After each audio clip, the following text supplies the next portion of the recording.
Hey guys, tonight we drift back 2,000 years into a city that never really slept, Rome, when its streets glowed faintly with torchlight and bronze. You can almost hear sandals scuffing the stone, the distant clink of armor, and the faint hiss of oil lamps guttering in the evening wind. The air smells of wet marble, crushed herbs, and a hint of smoke curling from blacksmith forges. Somewhere, a fountain trickles through lion-shaped spouts, a sound so gentle you might mistake it for breathing. It's peaceful, until you remember that you're standing in the capital of an empire that ruled over 60 million people. You probably won't survive this timeline, mostly because the sanitation's sketchy, the emperors are moody, and Wi-Fi is centuries away. So before you get comfortable, take a moment to like the video and subscribe. But only if you genuinely enjoy what I do here. And while you're at it, drop your location and local time down in the comments. I love seeing how far these stories travel. Now dim the lights, maybe turn on a fan for that soft background hum, and let's ease into tonight's journey together. You start in the Forum, where torches reflect off marble columns and bronze statues of past heroes. The city hums like an organism. Paved roads, subterranean drains, pulleys creaking under market stalls, the chatter of 1,000 voices blending with the slap of sandals. This is where marble meets metal, ambition meets architecture, and every block of stone hides a feat of mathematics. A smith wipes sweat from his brow, hammering a bronze hinge smooth as silk. Bronze isn't new. It's been around since the Bronze Age, obviously, but Rome turned it into art. The doors of the Pantheon gleam like liquid sunlight, heavy enough to crush a man yet balanced so perfectly that a child could nudge them open. You run your fingers along the metal, wondering how they did it, how they poured, filed, and aligned every piece without laser cutters or power drills. Historians still argue whether some hinges were adjusted by heat expansion, letting the door swing just right as temperatures rose through the day. Either way, the result is hypnotic, engineering so perfect it feels like magic. You wander deeper into the maze of workshops, the clang of bronze, the rasp of saws, the rhythmic grunt of artisans shaping the empire's heartbeat. They call it ars mechanica, the mechanical arts, and it's as respected here as philosophy. A craftsman shows you a curious contraption, a gear-driven millstone powered by a water wheel. The Romans didn't invent the wheel, but they made it think. Water pushes, gears turn, grain grinds to dust, a simple principle, scaled up to feed cities the size of modern metropolises. It's not glamorous, but it's civilization in motion. Above the roar of machinery, you hear a faint metallic sigh.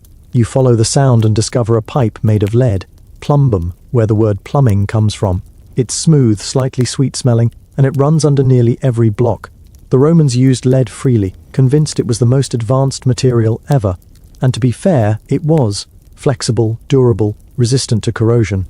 You'd admire the craftsmanship if it weren't, well, toxic. A fringe theory claims that lead poisoning helped doom the empire, turning senators into forgetful narcissists. Most scholars roll their eyes at that one. There just isn't enough evidence. But still, you can't help smirking as a nobleman strolls by, sipping wine sweetened with lead acetate. Cheers, Senator. You slip into a bathhouse where steam rolls over mosaic floors. The marble is warm underfoot, heated by a hypercaust, a network of hollow bricks that channels smoke from an underground furnace. It's like radiant floor heating, only ancient and slightly more dangerous. The hum of the furnace echoes like a dragon purring below the tiles. You imagine the workers tending the fires all night, shoveling wood, sweat glistening as heat snakes upward. Above, bathers relax. In pools of perfect temperature, no knobs, no thermostats, just Roman precision. You pause by a mosaic of Neptune driving his seahorses, tiles the size of lentils forming waves that shimmer when the light hits. Every tessera is technology in miniature, a data point of devotion, cut and placed with obsessive accuracy. Rome didn't just build, it coded beauty into stone. Outside, the street glows under the moon. Oil lamps line the walls, some fixed in bronze brackets shaped like dolphins. You'd think fire everywhere would be a recipe for disaster, and sometimes it was, but the city also employed the vigiles, a mix of firefighters and night watchmen. They carried buckets, axes, and a primitive pump that could blast water 20 feet. A fringe record suggests they experimented with chemical additives to make water more sticky, improving its cling to burning wood. Whether that's true or not, you have to admit, Roman night patrols had better gear than most medieval armies. A sudden clang draws your eyes upward. to a crane silhouetted against the moon. Wooden, yes, but elegant, its ropes threaded through pulleys of bronze and iron. Slaves haul on ropes, chanting in rhythm, raising a column the height of a 3-story building. At its peak, a foreman waves a torch, his hand steady, his face calm. The ancient engineer Vitruvius once described how such cranes could lift 10 times a man's weight using clever counterweights. Historians still argue whether pulleys this advanced were common or reserved for imperial projects, but as you watch the column slot perfectly into its base, the debate feels academic. You're staring at a miracle of leverage and patience. You pass under the Arch of Titus. Reliefs carve shadows into the night, the spoils of Jerusalem, menorahs, trumpets, gold. But it's not just art. These carvings are prototypes for future propaganda, the empire's way of uploading victory into the public mind. Every line, every chisel mark is both message and memory. You imagine ancient drones hovering, pigeons, circling above, witnessing the construction. Further down, you come across something smaller, a humble workshop glowing from within. Inside, an old man polishes a device that looks suspiciously like a modern lock. It has wards, tumblers, and a key that fits like a whisper. Roman locks weren't just bars and bolts. They had spring mechanisms, rotating pins, and decorative plating. Some were even disguised, hiding the keyhole behind ornate carvings. You test one gently, and it clicks open with a satisfying ASMR-worthy snick. You chuckle softly. Somewhere in the 21st century, someone just paid $50 for a vintage-inspired lock that does the same thing. The smell of oil and ozone fills the air. Well, not ozone, but close. A craftsman is rubbing amber rods with fur to show you something odd. Static electricity. He laughs as tiny sparks dance in the dark. You can almost hear the faint crackle of potential discovery. It's a parlor trick, but a tantalizing one. Imagine if they'd pushed further, if some philosopher had thought to harness this invisible force. Historians still argue whether ancient texts describing electric fish and shocking stones hinted at a deeper understanding. Maybe the empire wasn't that far from stumbling into the electrical age after all. You step out onto the Palatine Hill. Below, the city spreads like circuitry, streets branching like veins, aqueducts arching like power lines, fountains pulsing like data nodes. For a moment, you feel like you're gazing at a living motherboard carved from marble and ambition. The Romans might not have had computers, but they certainly understood networks. Every road, every aqueduct, every law connected citizens in a kind of analog web. You pause to take it in, the night air heavy with jasmine and distant laughter. Somewhere, a poet recites verses about stars that never die. Somewhere else, a legionary sharpens his sword, counting down the days until he's home. And here you are, caught between stone and starlight, realizing that the empire's greatest technology wasn't concrete or aqueducts. It was organization. People synchronized by vision, law, and yes, a bit of fear. Down below, the Tiber glints like molten metal. Barges slide silently, their oars dipping in rhythm. Cargo shifts. Spices from India, grain from Egypt, glass from Gaul. You watch them glide beneath bridges whose keystones haven't moved in centuries. Roman engineers understood the balance of forces so perfectly that even earthquakes struggled to undo their work. The secret? Geometry, intuition, and probably a lot of wine. You wander until dawn brushes the rooftops with gold. The city exhales, a living machine powering up for another day. Bakers stoke ovens, water trickles through pipes, carts rattle over stone. And you, still half dreaming, realize that this world of marble and metal was not a relic but a foundation. Every beam, every hinge, every whisper of steam from the baths is a note in the symphony of human invention, a melody that's still playing even in the hum of your phone or the flicker of your bedside light. You follow the sunrise out of the forum and onto the open road, where the empire's veins stretch toward every corner of the known world.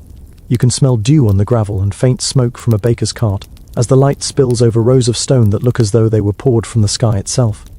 The road feels alive, each slab precisely placed, locked with gravel and crowned in the center, so rainwater slides elegantly off its back. You crouch down and touch it, and it's still smoother than the average street in a modern suburb. Your fingers come away dusty, but there's a strange energy in the stone, a vibration of countless footsteps, chariot wheels and marching sandals. You walk a while, and soon you realize this isn't just a road, it's a declaration. The Romans didn't merely connect cities, they coded empire into geography. All roads lead to Rome wasn't poetry, it was logistics.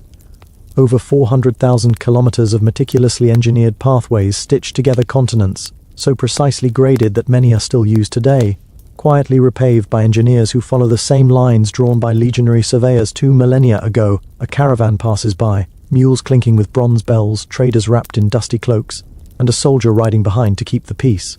The road beneath them is more advanced than you'd expect. Layers of sand, gravel, crushed stone, and massive paving blocks called basalt polygons, each one fitted like a jigsaw puzzle by hand. The structure flexes with weight, drains in rain, and resists erosion. A mainstream fact. Historians love to mention the Via Appia, Rome's Queen of Roads, was begun in 312 BCE and parts of it are still walkable today. 2,000 years later, you could almost trace your Google Maps route on it. You keep walking and catch sight of a strange surveying tool, a cross of wood with dangling plumb lines. 2 men argue quietly over it, aligning their sight with the horizon. This is a groma, the Roman secret to precision road planning. The surveyor lifts his arm and squints. Too far east, he mutters, by a cubit. It's ancient GPS, minus the satellites, plus a lot of neck strain. Fringe accounts even claim that some gromas had magnetic pointers. If true, they'd be the earliest compasses in Europe, but historians still argue whether that's imagination or innovation. Either way, you can't help smiling at their confidence. Miles of straight road carved through forests, deserts, and mountains, all by sight and string. Further ahead, you spot a way station, Manzio, half-in, half-military checkpoint. A sleepy attendant offers bread, olives, and gossip. The courtyard hums with activity, blacksmiths fixing horseshoes, servants filling water troughs, and a clerk stamping wax tablets to log travelers' names. The empire ran on paperwork long before Excel spreadsheets existed. Every 50 miles, another Manzio, each a node in a massive postal network. It's basically the Roman FedEx, minus customer support.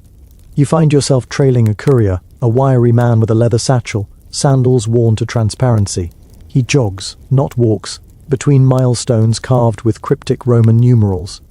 Every 1,000 paces, he pauses, rests a hand on the next one, then pushes forward again. Those milestones, you realize, are the empire's metadata.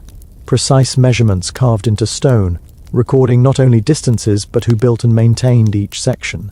They even listed which emperor to thank or blame for the potholes. You grin when you notice one inscribed with a slightly exaggerated claim, repaired under the divine Emperor Hadrian. The slab looks older than Hadrian himself. Roman marketing, it seems, was timeless. As the road winds on, the landscape changes, lush hills, then sparse plains, then mountains sharp enough to cut clouds. You pass aqueducts marching beside the road like giant skeletons, their arches echoing each other into the horizon. The stones whisper history with every breeze, and you can almost hear engineers muttering equations under their breath. The Romans didn't just build roads. They built routes for conquest, commerce, and culture. Every stone laid carried soldiers one way, ideas the other. You step aside as a small team of engineers huddle over a broken culvert. They lift stones, adjust sand layers, test the slope by pouring a little water and watching it flow. One man dips a reed into the stream and measures timing with heartbeats. Precision wasn't optional, it was divine. The road had to please the gods of structure and symmetry.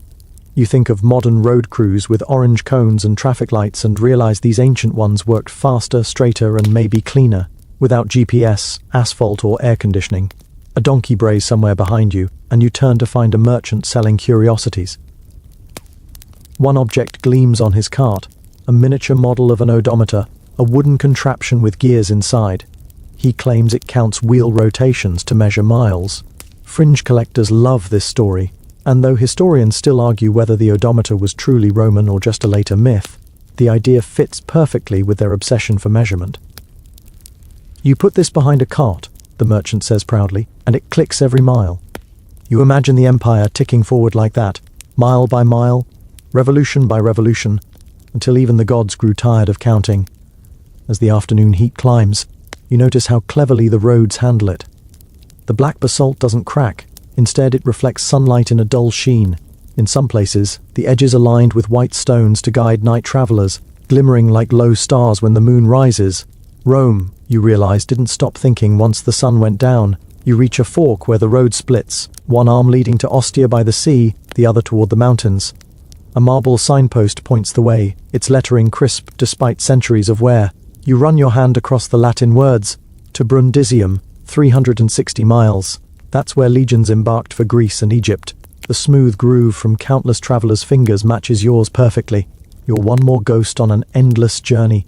A farmer's cart squeaks past, its wheels bound with iron bands. The farmer grumbles about tolls. Apparently road maintenance wasn't free even then. Wealthy patrons often sponsored sections in exchange for plaques bearing their names. Some bragged so loudly in their inscriptions that you'd think they built the whole empire themselves. You mutter under your breath. Sponsorships haven't changed much in 2,000 years. By dusk, you're walking through a mountain pass. The road clings to cliffs so tightly it feels like the rock grew around it. You can hear water below, an invisible river threading the canyon, and above you, stars begin to pinprick the sky. It's breathtaking, and also a little terrifying. One misplaced stone and the entire path could crumble. But it hasn't. For centuries, storms, earthquakes and wars have shaken this ridge, and yet the Roman road remains, gripping the earth like an oath. At the summit, you find a small shrine, a weathered column with offerings, a coin, a sprig of laurel, a clay charm shaped like a wheel. Travelers thank the gods of roads, Iter Diorum, for safe passage. You leave a pebble, it feels right, and whisper a half-joke, grant me smooth travel, and maybe fewer blisters. The wind dances with silence, but when you start down the other side, the stones feel slightly cooler, smoother. You grin. Maybe someone was listening. At the next bend, you pass a work crew repairing a bridge. Wooden scaffolds rise over the river like skeletal ribs. The foreman waves, shouting orders drowned by rushing water. You notice something clever. Each arch is not just beautiful, but mathematically perfect. Roman bridges could flex slightly under pressure, their stones redistributing stress so well that even floods couldn't destroy them easily. Modern engineers still study them, sketching diagrams with quiet awe. Historians, though, still argue whether the Romans understood the math consciously or simply by instinct and repetition. You like to think it was both, reason guided by intuition, geometry wrapped in gut feeling. Night deepens, and torches bloom along the roadside. You rest at another mansio, where the air smells of stew and wet leather. Travelers swap rumors, a new emperor in the east, pirates near the coast, a missing shipment of marble. You sit back, sip watered wine, and listen. A soldier at the next table brags that he can march 20 miles a day on these roads without blisters. Another jokes that the gods must have paved them for his convenience. You laugh low and tired, because after a day on this stone ribbon, you understand why the empire never truly ended. It's built right under our sneakers. Before bed, you walk outside and sit on a milestone warmed by the day's heat. Fireflies hover over the ditch, glowing softly. You think about how these roads carried not only soldiers and merchants, but also whispers, languages, stories, inventions, traveling faster than thought. Rome's greatest export wasn't marble or grain, it was movement. Somewhere below the horizon, another traveler stirs his campfire, another wagon creaks, another soldier hums a tune he'll forget by dawn. The rhythm continues, endless and human. You realize that every modern highway, every train track, every glowing GPS line owes its heartbeat to this same quiet genius, the will to connect. You lie back on the stone, the night cool and infinite above you, and the road hums faintly beneath, as if remembering every footstep ever taken upon it. You wake to the sound of water, soft and rhythmic, like a city breathing through stone lungs. You're no longer on the road, but standing on a hillside outside Rome, staring at something that looks impossible, a line of towering arches stretching into the horizon. The early sun turns the air gold, and mist drifts through the spaces between the stones. You follow the curve upward, tracing the aqueduct as it glides across valleys, dips behind cypress trees, and vanishes into the distance. It doesn't roar or gush, it whispers, the whisper of civilization itself. You start walking beside it, and the closer you get, the more alive it feels. The water hums through channels cut so precisely that they drop just a few centimeters per 100 meters, not too steep to erode, not too shallow to stagnate. The math alone makes your head ache a little, especially knowing they worked it out with nothing but rods, sightlines, and intuition. Historians still argue whether Roman surveyors used a tool called the chorobates, a kind of proto-leveling bench, or if they relied purely on water-filled troughs for measuring slope. Either way, the result is sublime, aqueducts that still work. 2,000 years later, you crouch at a small inspection port and listen. The water rushes below, murmuring secrets of springs miles away. It's clean, cold, and relentless, drawn from sources so pure that even emperors drank it without boiling. You dip your hand in and feel history's chill climb up your arm. Rome had 11 major aqueducts by the height of its empire, channeling enough water daily to fill modern Olympic pools hundreds of times over. The Aqua Claudia, the Aqua Marcia, the Aqua Virgo, names that sound like whispered spells. Some ran underground for kilometers, surfacing only when terrain demanded grandeur.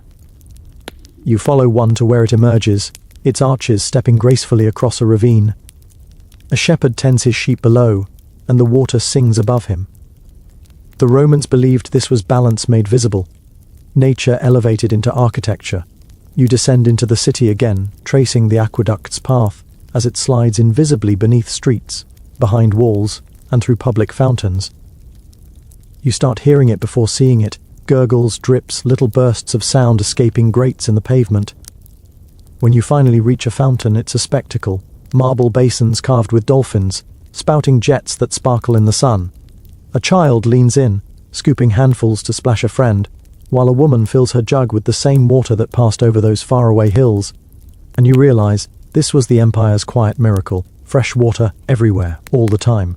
For drinking, washing, cooling, showing off, even the poorest corners of the city had public fountains, free for anyone. You tilt your ear close to the flow. It's steady, hypnotic. It reminds you of the white noise apps people use to fall asleep. The Romans already had it built into their infrastructure.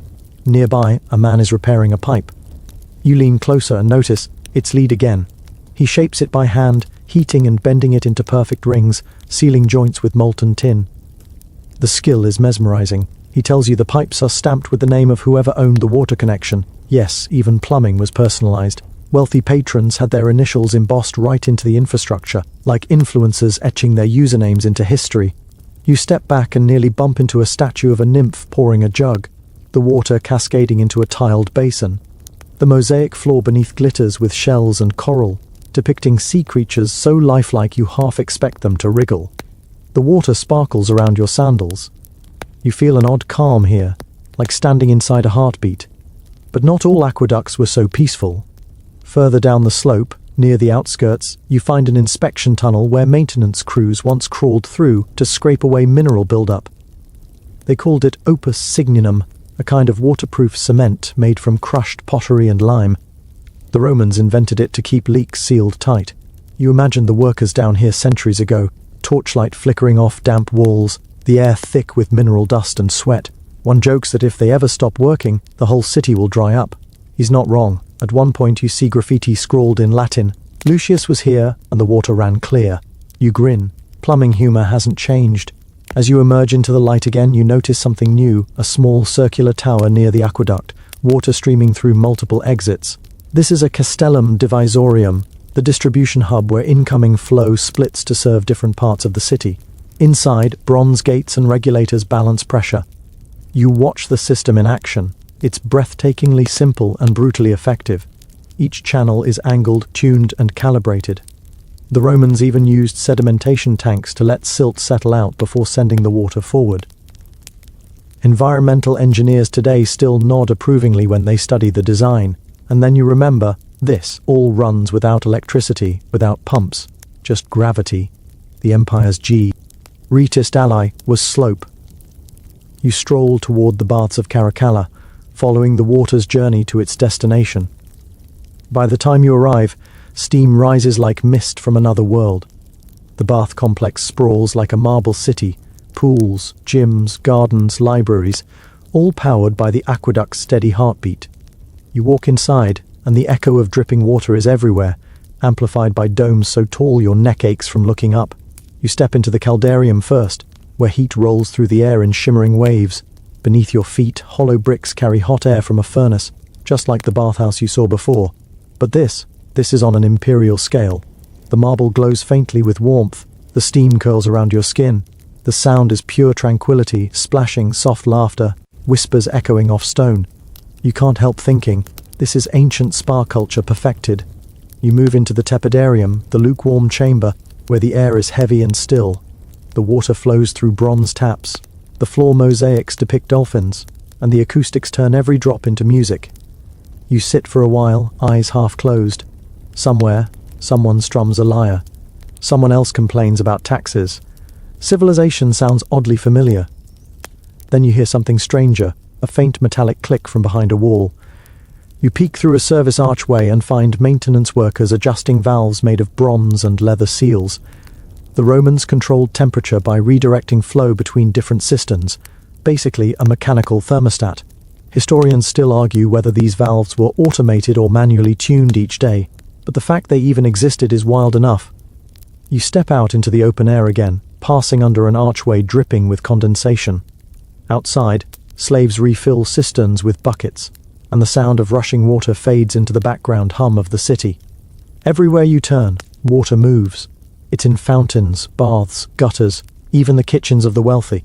Some villas even had running water piped directly to their latrines, flushing toilets with marble seats. The Cloaca Maxima, the great sewer, carries it all away, a river of civilization disappearing beneath the streets.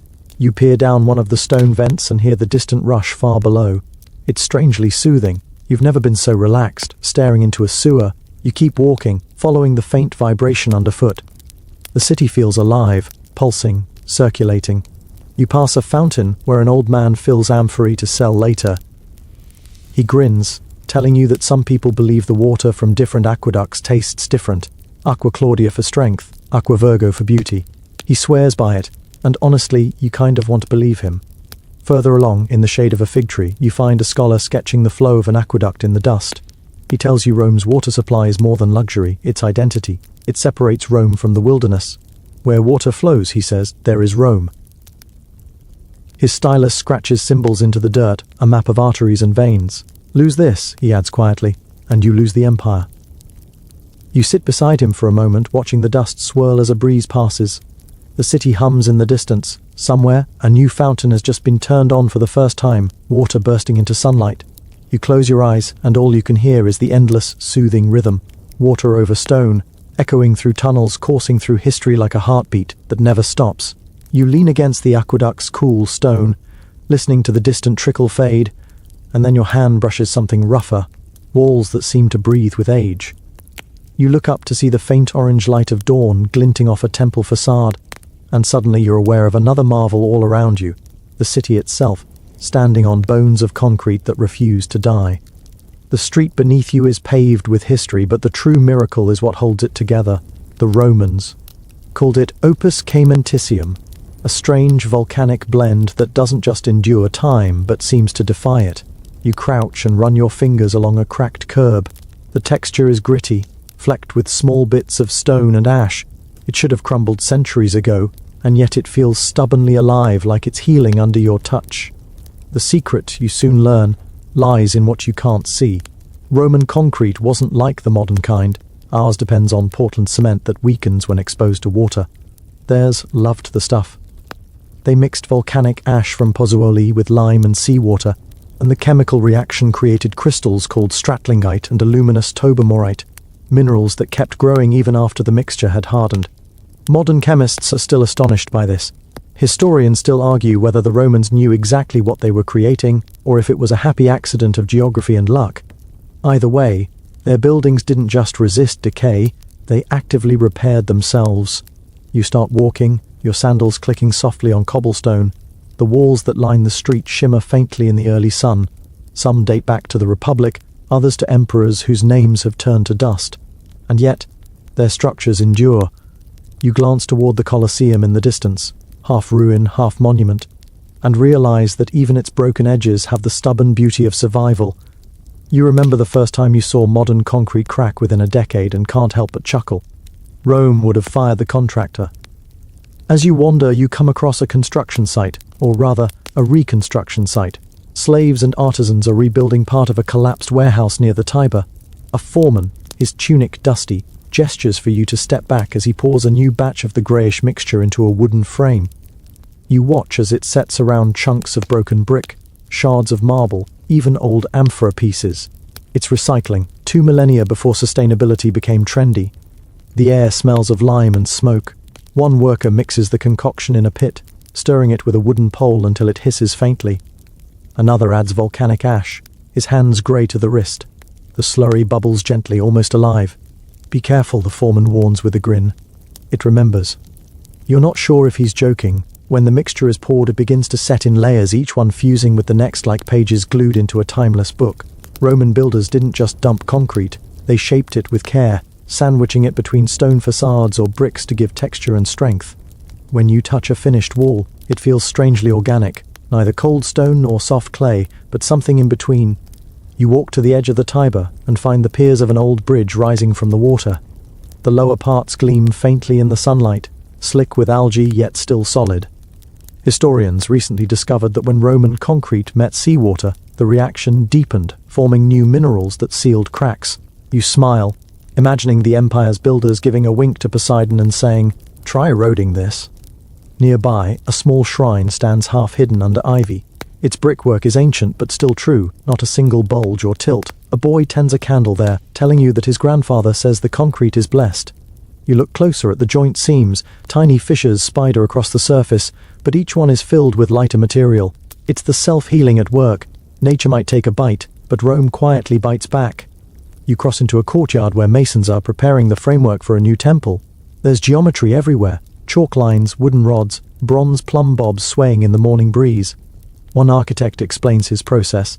They mix the lime and ash, then pour in seawater until it shines like milk. You ask how they know when the ratio is right. He shrugs, when it feels alive. He shows you a tablet of opus caementicium cured for a month. It ring, like stone when struck. "This will last longer than my grandchildren," he says, not realizing how right he is.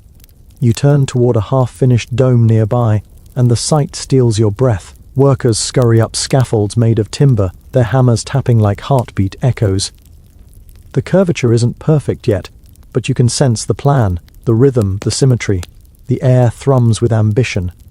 And then you notice the mix, the lower layers packed with heavy basalt aggregate, the higher ones with lighter pumice. They're changing the recipe as they rise, fine-tuning the weight and stress. You're looking at the principle that would one day build the Pantheon, the largest unreinforced concrete dome in the world. You can almost see it forming, the perfect circle, the oculus like an open eye to the heavens. You sit on a fallen block as the workers continue, dust swirling through shafts of sunlight. A child runs past, laughing, leaving footprints on a drying patch of cement. The foreman scolds him, but you can't help thinking those little prints might outlast empires. As midday heat rises, you find yourself drawn toward a shaded portico where scholars argue over materials. One claims that the magic lies in the pozzolana ash, another insists it's the mixing method.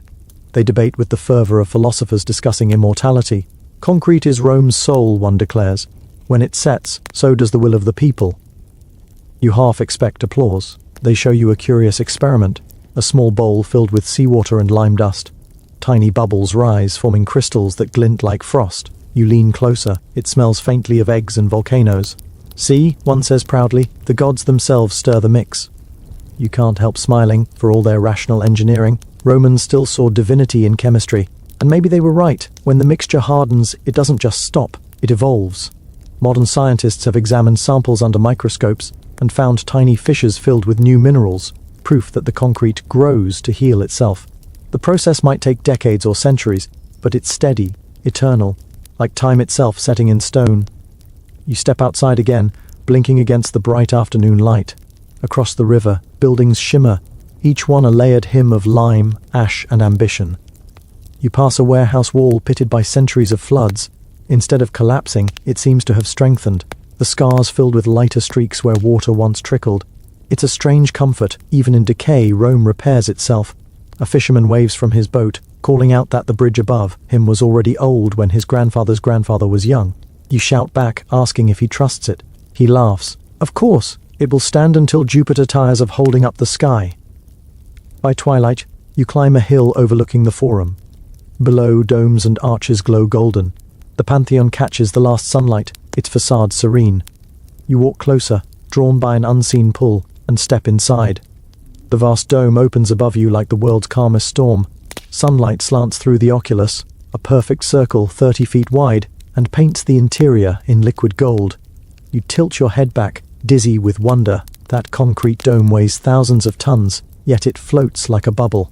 Each layer is lighter than the last, the aggregate changing from stone to pumice to air pockets. You whisper without meaning to, "How?" The answer, of course, is patience and genius. The builders poured the mix in continuous layers, letting it settle like a giant stone cloud. They didn't rush, didn't second guess. The result? A structure that has shrugged off earthquakes, fires, and time itself. You run your palm along the wall, cool and smooth. Somewhere deep inside, molecules still shift, binding stronger each year. You can almost hear the faint crackle of chemistry continuing its ancient work. Outside, the moon rises, silvering the marble steps. You sit there quietly, imagining the day centuries ago when the final layer was poured and the workers stepped back, breathless. Maybe they felt what you feel now, a mix of awe and disbelief. Maybe one of them whispered, "It will last forever." And against all odds it almost has. The night air smells of lime and history. A street performer nearby sings softly, his voice echoing under the dome's curve. You close your eyes, letting it fade into silence, feeling the weight of eternity resting lightly on your shoulders, an empire that built with stone ash, and the secret knowledge that nothing truly solid ever stops moving. You wake to the rattle of carts and the sound of hundreds of voices at once, a low, steady hum that's almost comforting once your ears adjust. The streets are alive again, and this time, you decide to look beneath the marble and mosaics to see what keeps all of this functioning day after day. Not the grand inventions, the real machinery of empire.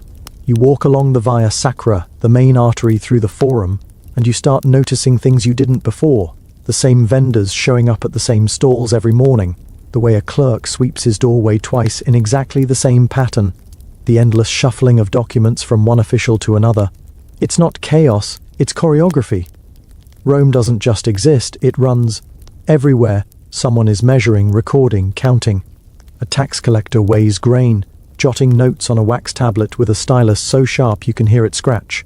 A team of slaves carries amphorae marked with stamps that list their province, producer, and quality grade. Bureaucracy, you realize, isn't some dull modern invention. It's Rome's true genius. You pass a public records office, its shelves stacked with scrolls sealed in clay. Each roll represents a shipment, a contract, a census entry. The clerk barely looks up as you peek inside. He's too busy adding columns of figures, his lips moving silently. "We keep everything," he says, eyes never leaving the parchment. "Even the things we've forgotten."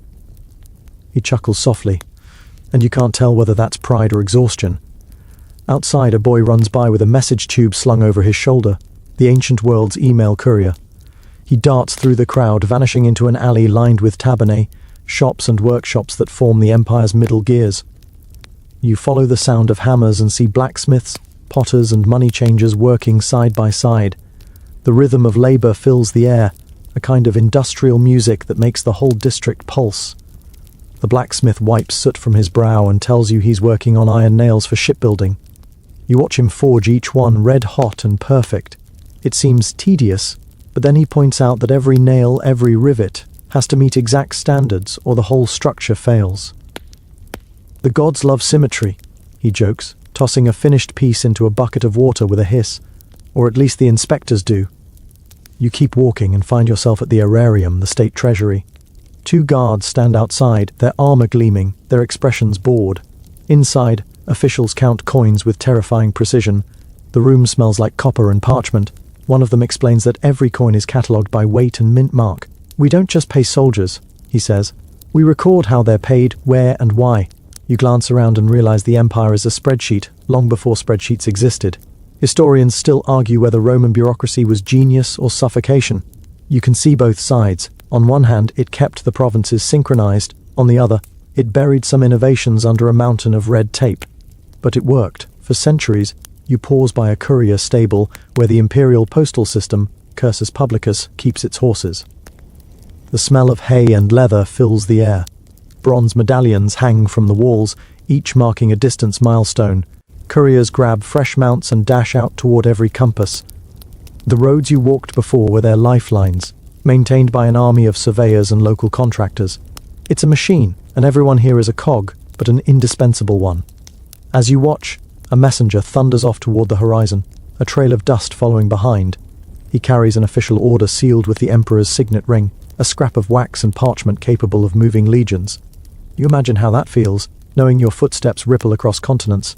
In the distance, you spot the towering tabularium, Rome's great record hall, built into the side of the Capitoline Hill. Its corridors hum with the quiet shuffle of scribes. You climb the marble steps, your sandals echoing, and peek inside. The walls are lined with niches holding thousands of tablets, birth records, land deeds, criminal reports. It's overwhelming, almost sacred. One clerk mutters that even the gods would need an index system to find anything here. A pigeon flutters past a window, landing on a ledge near a scroll marked Census Italiae. You grin at the irony. Rome's bureaucracy is so thorough that even the birds look like they're filing reports. Down below, you hear the steady rumble of carts again. You follow the sound to the docks by the Tiber, where barges are unloading grain from Egypt. The air smells of wet sacks and salt. Overseers tally every shipment with wax tablets. You watch as one man breaks open a sack to check quality, rubbing the grain between his fingers. If it's damp, it's worthless, he mutters. Moisture ruins everything. You think of modern supply chains and nod. Some truths never change. You pass a storage warehouse where workers stack amphorae filled with olive oil, wine, and fish sauce. Each container has an inscription showing its origin, capacity, and sometimes a small doodle. Tiny fish for garum, grapes for wine. The Roman logistics system rivals anything in the modern world. They even had barcodes, in a way. Unique symbols stamped into clay for tracking. Further up the quay, a group of officials debates tariffs. You catch fragments of their conversation. Sicily pays less than Gaul. Transport fees are doubled. The prefect won't approve it. You smirk. It's comforting to know that bureaucracy has always been an art of argument. And then, amid the noise and numbers, you notice something small but profound. A group of freedmen, former slaves, managing their own trade office. They write, calculate, negotiate. In Rome's vast machinery, even those born without status could rise if they learned the system. The empire ran on ambition as much as on taxes. You duck into a quieter side street where an engineer is drawing plans on a wooden board. His tools are simple: a compass, a ruler, a wax tablet. He's designing a new aqueduct branch, muttering about slope ratios. When he sees your curiosity, he grins and shows you a small bronze plate etched with numbers. Our schedule, he says. If the water doesn't reach the market by noon, someone loses their bonus. Wait, bonuses? Apparently, even in ancient Rome, project managers needed incentives. Nearby, a young woman kneels with an abacus, tallying grain for temple offerings. The beads click softly. The sound is soothing, like rain against a window. She doesn't look up as she works, her focus absolute. Rome's efficiency doesn't come from machines, it comes from people who've learned to move like them. The sun climbs higher, and you wander into the Forum Venarium, the wine market. It's chaos. Merchants shouting, carts creaking, wine spilling onto the cobblestones. But beneath the noise you can sense precision. Each barrel has a seal, each cellar a record book. They even post exchange rates on wooden boards, updated daily. The system's complexity would make a modern economist weep with both envy and confusion. A merchant pours you a small cup of watered wine. To order, he says, raising his own. Without it, we'd be barbarians. You clink cups and sip, it tastes like the empire. Itself, strong, structured, and just a little sour. As you head toward the Capitoline Hill again, you pass a group of public slaves sweeping the streets. Their brooms move in perfect rhythm, one side to the other. Even cleanliness is codified. You watch them a while, mesmerized by the quiet teamwork. They pause only to let a procession of priests pass, carrying incense and chanting blessings for a new temple. Bureaucracy and religion march side by side here, both lubricated by ritual and repetition. When night falls, torches flicker across the forum. The sound of styluses scratching on wax tablets continues long after the markets close. Somewhere, an accountant is still awake, adding up the empire's heartbeat one numeral at a time. You climb the steps of the Basilica Julia and look out over the city glowing under moonlight. It feels less like stone and more like circuitry, each light a node, each corridor a data stream. You realize that Rome's power didn't come just from armies or emperors. It came from the quiet, relentless pulse of administration, the unseen gears that made sure grain arrived, taxes flowed, and laws held. Maybe that's the real advanced tech of the empire. Organization as engineering, paperwork as architecture. You close your eyes and listen.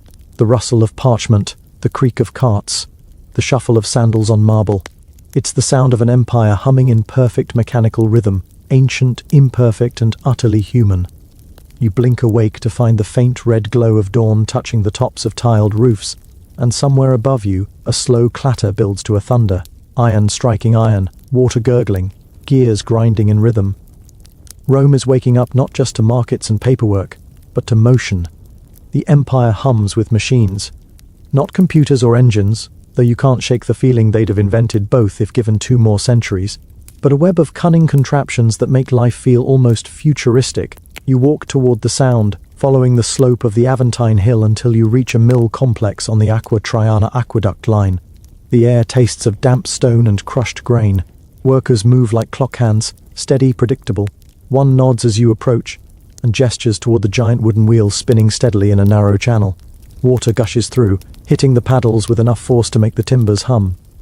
Attached to the wheel is a vertical axle driving a series of wooden gears. At the far end of the shaft, millstones grind wheat into pale dust, a low, earthy perfume filling the room. You stare, awed. This isn't just clever, it's scalable industry. Historians still argue whether the Romans truly harnessed mechanized labor at mass scale, but here, the proof sings in rhythm with the water. The millers smile as they shovel flour into sacks. The gods push the wheel, one says proudly. We just steer.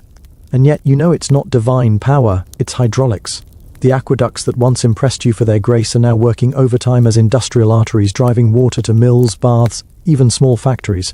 You catch sight of a cluster of lesser wheels downstream, more mills sharing the same flow. You've stumbled into one of the world's first industrial parks. You crouch near the main wheel, watching droplets sparkle in the sunrise, and realize this is automation, Roman style. The energy is natural, constant, and, unlike slave labor, doesn't complain or eat rations. You imagine a modern engineer here, clipboard in hand, trying to calculate output. The efficiency would make them blush. As you wander further, you find another marvel, a water pump lifting flow uphill using a chain of bronze buckets. The operator, a wiry man with sunburned shoulders, pedals a wooden crank. Flood in the baths again, he mutters. But it pays. He explains that the pump, originally designed by Archimedes, can raise hundreds of liters an hour. You grin. The Greeks invented it, but the Romans industrialized it. At the edge of the workshop, you spot something even stranger, a small mechanical bird, no bigger than your fist, mounted on a pedestal. Its bronze wings twitch and click. A toy for the children of senators, says the craftsman, wiping his hands on a rag. He squeezes a hidden bellows, and the bird chirps. It's ridiculous and brilliant. The air inside the bellows compresses and whistles through a pipe, producing a perfect trill. Clever, no, he says. Even little birds sing for Rome. Historians still argue whether such devices were toys, temple wonders, or experiments, precursors to automation and robotics. Some temples supposedly had doors that opened by themselves when fires were lit, the heat expanding air to push hidden pistons. Magic to the untrained eye. Engineering to anyone who's ever unclogged a drain. You stroll toward the baths of Caracalla, a sprawling maze of stone and steam. The crowd outside already buzzes with anticipation. You hand over a small bronze coin and step through the archway into warmth so thick it feels like velvet. The scent of oil and myrrh mixes with echoes of laughter and conversation. But the real marvel isn't the marble, it's below your feet. An attendant leads you to a side passage, grinning at your curiosity. You duck into the dim underbelly of the bathhouse, the hypercaustum. Rows of brick pillars rise waist-high, holding up the floor above. Between them, heat shimmers in the air. Slaves tend roaring furnaces, feeding them with wood and charcoal. Hot air snakes through the gaps, warming the stone slabs overhead. You press your palm to one of them. It's pleasantly hot, like a sun-warmed bench. Its central heating, 2,000 years early, and above, the hot air continues its journey through hollow walls and clay pipes, keeping the entire complex at just the right temperature. The Romans didn't just invent the system, they perfected it. Some scholars think the hypercaust inspired early European heating designs centuries later. You smile.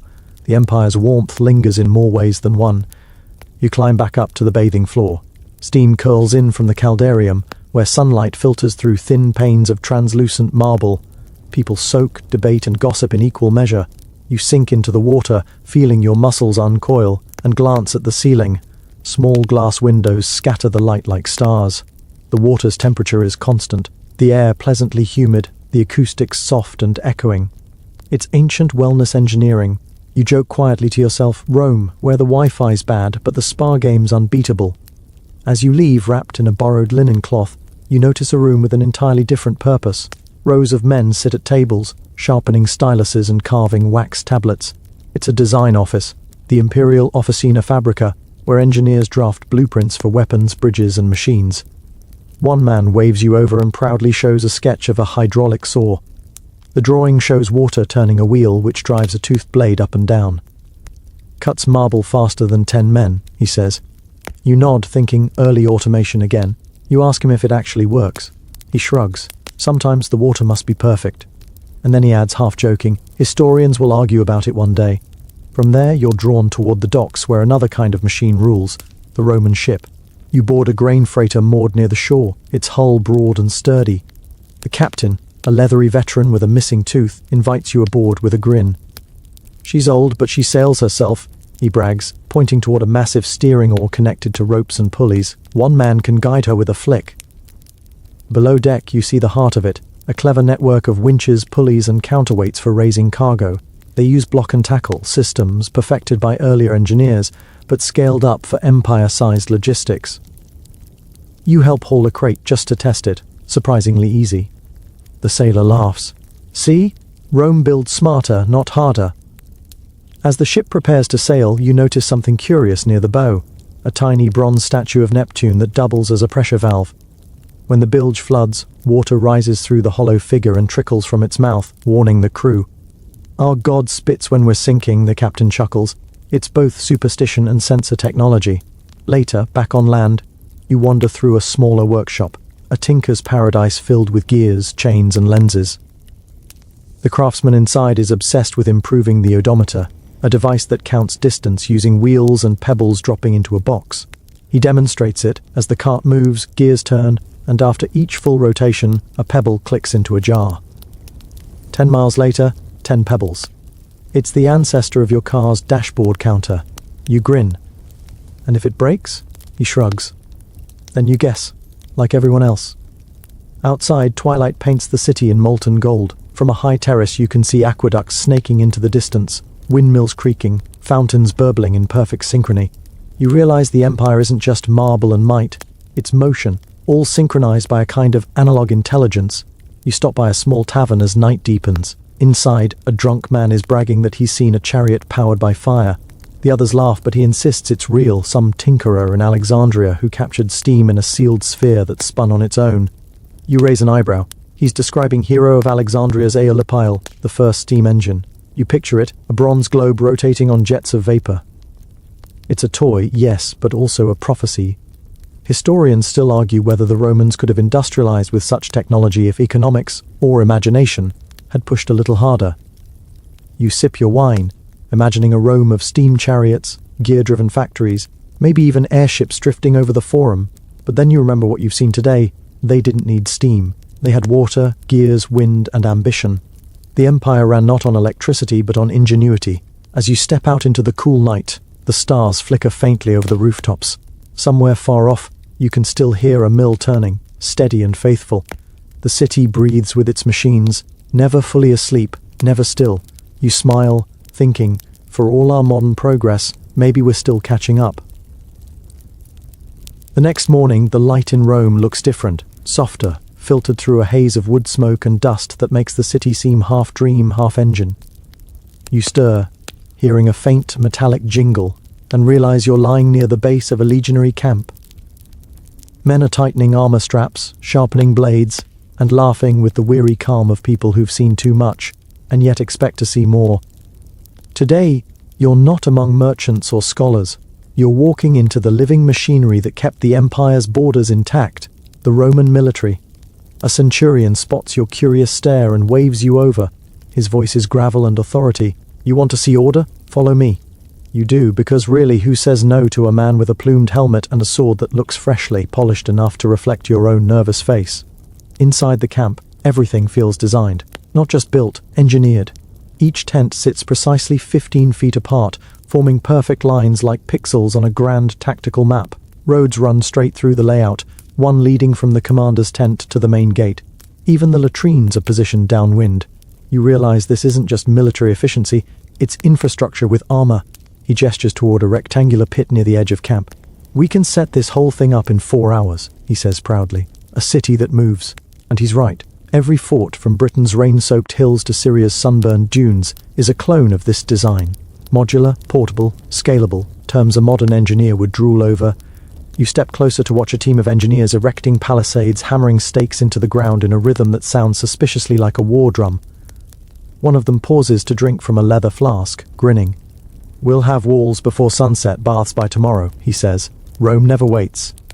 Nearby, a blacksmith works beneath a canvas awning, sparks dancing in the dawn. He's repairing a Scorpio, a mechanical crossbow mounted on a wooden frame. You watch him pull back the torsion strings made from sinew and tighten the trigger lever. When he fires, the bolt punches through a target of oak planks 30 paces away. The crowd of soldiers cheers softly. It's casual, like watching someone hit a bullseye in darts. You reach for the weapon, and he lets you hold it. It's heavy but beautifully balanced. The mechanics are simple: 2 twisted ropes storing tension like coiled steel, a sliding groove for the bolt, and a release latch smoother than you'd expect for iron. He explains that it's scaled down from the ballista, the great torsion catapult used to hurl stones the size of melons over fortress walls.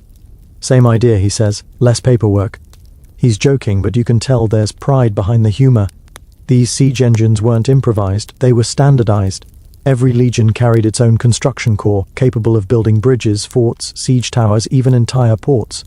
They measured distances using the Groma, a cross-shaped surveying tool, and marked perfect right angles across wild, uneven terrain. You try sighting through one, holding the rods steady. A young surveyor corrects your stance with the patience of someone explaining trigonometry to a child. "Everything must align," he says softly. "Even the gods respect geometry." As you walk through the camp, you notice the soldiers' armor hanging neatly in rows. Each lorica segmentata, that iconic overlapping plate armor, is a small masterpiece of metallurgy. You pick one up, it's surprisingly light. Its curved segments riveted to leather straps that allow movement without sacrificing protection. The centurion watches you heft it and smirks. "Flexible steel," he says. "We don't fight in statues."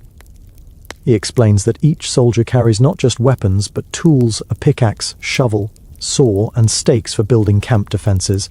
Every man is an engineer, he says. And you realize he's right. Rome's army wasn't just muscle, it was logistics wrapped in armor. You follow him to the Via Militaris, the main camp road. Carts creak past, loaded with supplies, grain, javelins, medical kits. The army's quartermaster, a stooped man with ink-stained fingers, checks every load against a list. You ask how he keeps track of thousands of items without losing his mind. He just taps his wax tablet and smiles. Lose one entry, lose a war. Later, in a tent near the perimeter, you meet the architectus, the engineer officer responsible for siege design. His table is a landscape of models, bridges, ramps, towers, each carved in miniature from wax or wood. He shows you a design for a pontoon bridge made from inflated goatskins, light, buoyant, and quick to deploy. "We crossed the Danube this way," he says. "The river didn't like it, but it had no choice." He pulls another model forward, this one stranger, a giant rolling tower with a drawbridge at the top.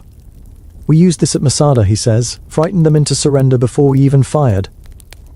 Historians still argue whether those towers were practical or theatrical, but seeing the small model before you, you realize the Romans excelled at both. Engineering wasn't just function, it was performance. The psychological impact of technology was as important as the damage it caused. When the afternoon heat hits, the camp quiets except for the rhythmic clang of armor being polished. You sit with a group of soldiers as they eat coarse bread dipped in olive oil and talk about their gear. One boasts that his gladius was forged in Hispania and could cut through a boar in one stroke. Another rolls his eyes. "Only if the boar stands still," he mutters. You laugh and the soldier shrugs. "Still better than a barbarian's blade. Those things bend like reeds." The smith joins in, describing how Roman iron is tempered, heated and cooled repeatedly to balance hardness and flexibility. The recipe is almost alchemical, handed down through generations of craftsmen. When you mention modern steel, he grins. "Maybe in your time they'll learn from us." By evening, you're standing at the edge of the camp as the soldiers drill in formation. The sound of synchronized footsteps on packed earth is hypnotic. Their movements are mechanical yet fluid, each pivot and thrust a testament to months of repetition. You can feel the ground tremble slightly with every coordinated step. It's terrifyingly beautiful. Then comes the test. The engineers unveil a testudo formation, soldiers raising shields to form a seamless shell of iron and wood. The centurion shouts, and a volley of stones pelts them from above. Every impact bounces harmlessly off. "That's how you cross a battlefield alive," he says. You nod, impressed and slightly claustrophobic just looking at it. Night falls. The camp transforms again. Torches flicker. The air hums with quiet conversation. Somewhere near the gate, Musicians play a tune on curved bronze trumpets called cornua. The notes echo across the valley, signaling shifts and orders. You can tell that every sound has meaning here, even music is coded. You sit by the fire with a few younger soldiers and they show you a small game, dice carved from bone rolled on a shield. Luck is the only tech we can't improve, one jokes. Another adds, but we're working on it. They laugh, and for a moment the Empire's might feels as human as any campfire story. Later, as the stars stretch over the tents, you wander toward the outer palisade. Beyond it lies open darkness, the frontier, the edge of the known world. You can almost see the shimmer of the next conquest waiting, and you understand, finally, what makes Rome unstoppable. It's not cruelty or sheer numbers, it's precision. Everything, armor, formations, bridges, even jokes, is engineered for efficiency. The Empire doesn't improvise, it builds. As you walk back through the silent rows of tents, a cold breeze ruffles the banners. You pause, listening to the faint creak of rope and the rhythmic breath of soldiers sleeping in perfect order. The camp feels less like a temporary fortress and more like a living organism. Each tent a cell, each man a nerve, all connected by the heartbeat of discipline and design. You smile quietly, thinking of how future armies will mimic this model for millennia. And somewhere deep inside, you realize the truth. Rome didn't just conquer the world, it prototyped it. You wake before dawn tea. Oh, the low murmur of city sounds. The shuffle of sandals. A dog barking somewhere beyond the forum. A distant clang that could be a blacksmith or a baker. The air carries that dusty bread smell that only ancient cities seem to make. Today isn't about soldiers or architects. It's about people. The hum of ordinary Romans whose lives keep the empire fed, lit, and humming along like an enormous beehive made of stone and gossip. You stretch and wander toward the Subura district, where the city feels most alive and most chaotic. The streets are narrow enough that you can touch both walls at once, and laundry lines hang like flags of surrender between windows. Someone pours water, or possibly something worse, from a balcony, and you sidestep quickly. "Morning rain," an old woman jokes from above. You laugh and move on, trying not to breathe too deeply. A baker's oven glows ahead, its orange light cutting through the grey dawn. You follow the smell, warm bread, olive oil, and faint charcoal. The baker's apprentice pulls a loaf from the dome-shaped oven with a wooden paddle. "Watch your fingers," he says, grinning. The bread crackles as it cools. The Romans might not have coffee, but they know how to start a morning. You buy a small round loaf stamped with the baker's mark, proof that it came from an authorized oven. There were laws about this, no raw carbs allowed. As you eat, you wander toward a fountain, one of many scattered around the city, each fed by those tireless aqueducts. A line of women fills clay jars, gossiping as naturally as breathing. One mentions her husband's promotion in the city guard. Another rolls her eyes. "He'll drink the raise before he sees it," she says. Everyone laughs. You realize that these conversations are Rome's true news network, faster and probably more accurate than the official notices posted on the Acta Diurna. You follow the crowd downhill to the market square.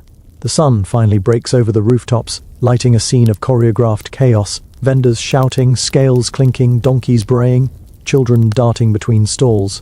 You can buy everything here. Spices from Arabia, silk from China, pottery from Gaul, and gossip from every direction. The smells are overwhelming: cinnamon, fish sauce, sweat, and honey. A spice merchant waves you over, showing off tiny sacks of saffron and pepper. "Worth more than gold," he boasts, and easier to hide from the tax collectors. You ask how he keeps track of such trade, and he grins, holding up a wax tablet covered in small scratches. "Double-entry bookkeeping," he says proudly. "Invented here." Historians still argue whether he's exaggerating, but you admire the swagger. A fishmonger nearby yells for customers, waving an octopus like a flag. "Fresh from Ostia," he claims, though the smell suggests it made the trip at a leisurely pace. He dunks it in water anyway, pretending it's alive. You buy a fig instead, deciding your stomach isn't brave enough for the sea this morning. The city's economy isn't just busy, it's wired. Messengers dart between stalls, brokers settle deals with handshakes, and bankers sit beneath shaded porticos exchanging coins into every denomination the empire can mint. You notice one banker using an abacus made of bronze rods and sliding beads. He counts faster than your calculator app. You try to keep up, fail, and he smiles kindly, as if to say, "Don't worry, you'll catch up in a few millennia." A tax collector nearby scolds a merchant for underreporting weight. The merchant swears innocence, his voice rising to a performance level worthy of a theatre. "My scales are blessed by Mercury himself," he cries. The collector rolls his eyes. Then perhaps Mercury can pay your fine. Everyone around chuckles. Bureaucracy never sleeps, even in the marketplace. You wander deeper and notice the layering of trades, cobblers hammering soles, barbers trimming beards, perfumers crushing flowers into oil, scribes offering to write letters for those watch. Oh, can't. One scribe waves at you. A message for home? He asks. You shake your head, but he winks. I can make one up if you like. Then, amid the noise, you spot something almost serene, a public library. Inside, scrolls line the shelves, their ends painted with coloured markings for subjects. Red for law, blue for history, green for poetry. A librarian hushes you before you even speak. You whisper anyway, asking how many scrolls they have. She shrugs, enough to make the philosophers disagree. Fair point. You glance at the readers, men in togas, women in cloaks, all murmuring over texts that look fragile enough to crumble from a sneeze. Knowledge here is tangible, ink and fibre. Outside again, the world smells of roasted chickpeas and wet marble. A street musician strums a small lyre while a boy beats rhythm on an overturned amphora. They're good enough to make a passing senator toss them a coin. You stop to listen. The song's about a baker who fell in love with a gladiator's wife. It ends badly, of course. The Romans loved tragedy almost as much as taxes. You follow a side street uphill to an insula, one of those massive apartment blocks that rise like sandstone cliffs. You climb narrow stairs, hearing life unfold behind every door. Arguments, laughter, cooking, crying babies. Someone rehearsing lines from a play. A middle-aged man leans on the railing, smoking what looks like a primitive cigar. Careful, he says. Top floors collapse first. You laugh nervously until you realize he isn't joking. Rome's housing crisis is famous for a reason. Still, the view from the roof is magnificent. The Colosseum glinting far off, the Tiber curling like a lazy snake through sunlight. Below, the street vendors begin roasting chestnuts, the smell floating upward. You spot a water carrier struggling with two huge amphorae. You offer help, and he nods gratefully. The jars weigh more than expected, and he laughs when you nearly stumble. You're no slave, he says, not unkindly, but you'd make a decent apprentice. By noon, the heat turns fierce. You duck into a thermopolium, a Roman fast food joint, basically. Clay jars built into the counter hold hot stews and wine. The owner, a plump man with eyebrows like paintbrushes, serves you lentils and sausage. Don't ask what meat, he warns cheerfully. You take his advice and just eat. It's surprisingly good. You glance around and realize every social class is here. Slaves, traders, even a senator pretending to read a scroll so no one sees him eating with the commoners. On your way out, you pass a graffiti-covered wall. Most of it's crude or funny. I was here twice. But one line catches your eye. Whoever loves well, writes well. It's oddly poetic, even timeless. You trace the letters and wonder who wrote them. A drunk poet or just someone with feelings too big for silence. You decide to head toward the harbour road where trade caravans arrive from the provinces. The road vibrates with the sound of hooves and wheels. Drivers shout at mules, guards march alongside wagons filled with goods, Egyptian glass, Syrian cloth, African ivory. The diversity is staggering. You hear at least a dozen languages in 10 minutes. Empire isn't just territory here, it's network. You stop at a small workshop where a craftsman is engraving bronze coins into jewellery. Tourists love these, he says, polishing a pendant shaped like a denarius. They think Rome lasts forever. I just make sure it looks that way. A gust of hot wind blows dust into your face and you suddenly remember how fragile all this bustle is. For every marble temple there are 10,000 wooden stalls, 100 roofs ready to collapse, 1 million people hustling just to see tomorrow. The city is held together by concrete, yes, but more by human stubbornness. By late afternoon, the light softens again. Children chase hoops down the alley, an old man tunes a flute, someone calls for their cat in Latin. You sit by a fountain, the water cool against your hands, and feel the pulse of the city slow to a steady heartbeat. Rome at dusk feels almost kind. You look around and realize that every detail, every chiseled stone, every steaming pot, every argument over coin, feeds the empire's grand machine. Without these bakers, cleaners, smiths and scribes, no emperor could build domes or conquer Gaul. They are the unnoticed engineers of everyday life. A breeze stirs, carrying the scent of wine and baking bread. The city glows amber, the same color as its ambition, warm, dangerous, irresistible. You smile and think, if the aqueducts were Rome's arteries, then its people are the blood. Imperfect, restless, but unstoppable. The city wakes again, but this time it's different. The noises that stir you from half-sleep are sharper. Chisel against stone, hammer on marble, and that soft hiss of plaster being spread smooth. You're surrounded by construction, the kind that seems endless, because in Rome, it truly is. If there's one thing the Romans love as much as conquest, it's building things big enough to remind everyone they've conquered something. You're standing at the edge of a half-finished temple. Columns rise like tree trunks carved from clouds, cranes creak with ropes of hemp, and everywhere you look, dust sparkles in the sunlight like fine flour. The foreman waves at you with a grin, his tunic white with lime dust. Keep your head down, he warns. If a block falls, you'll meet Jupiter early. Comforting advice, really. A group of labourers pulls a marble drum into place using a capstan, a kind of giant winch powered by human muscle.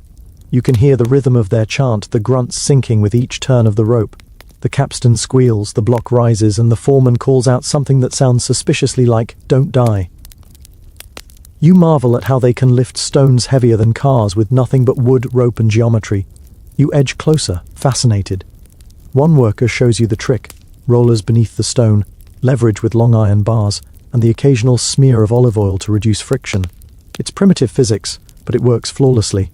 The Romans were masters of exploiting simple principles to create impossible results. The foreman gestures to the scaffolding, rows of thick timbers lashed together, rising into the blue.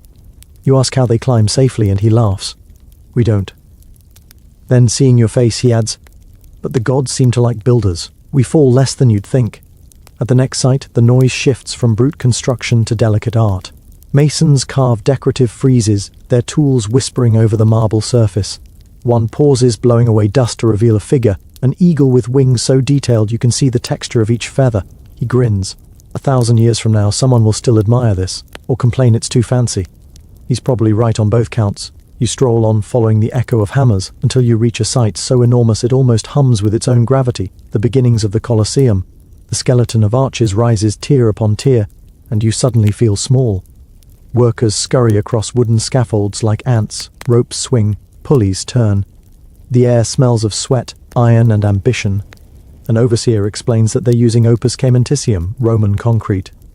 "The gods gave us volcanoes," he says proudly, "and we turned them into immortality." He's not exaggerating.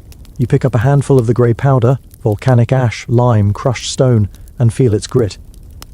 When mixed with water, it becomes a miracle, hard, strong, and capable of setting underwater. The aqueducts, harbours, domes, they all owe their endurance to this mixture. Modern engineers still debate exactly why it lasts so long.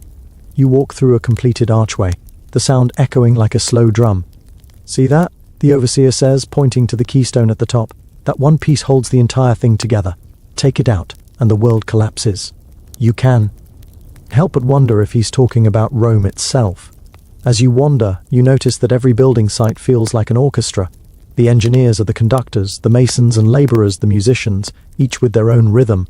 Even the slaves move in coordinated patterns, carrying loads timed to the hammer beats. Rome doesn't just build, it choreographs. A young architect shows you his wax tablet covered in sketches, arches, vaults, and something new. An experiment in curves upon curves. "I think of buildings as frozen waves," he says, eyes bright. "They should move even when they stand still." He tells you about his dream project, a temple with a dome so large it would make the sky jealous. "We'll need lighter concrete near the top," he muses. "Maybe pumice." You realize he's describing the future pantheon centuries ahead of its fame. Later you stroll down the Via Sacra, the sacred way, past finished marvels that feel almost smug in their perfection.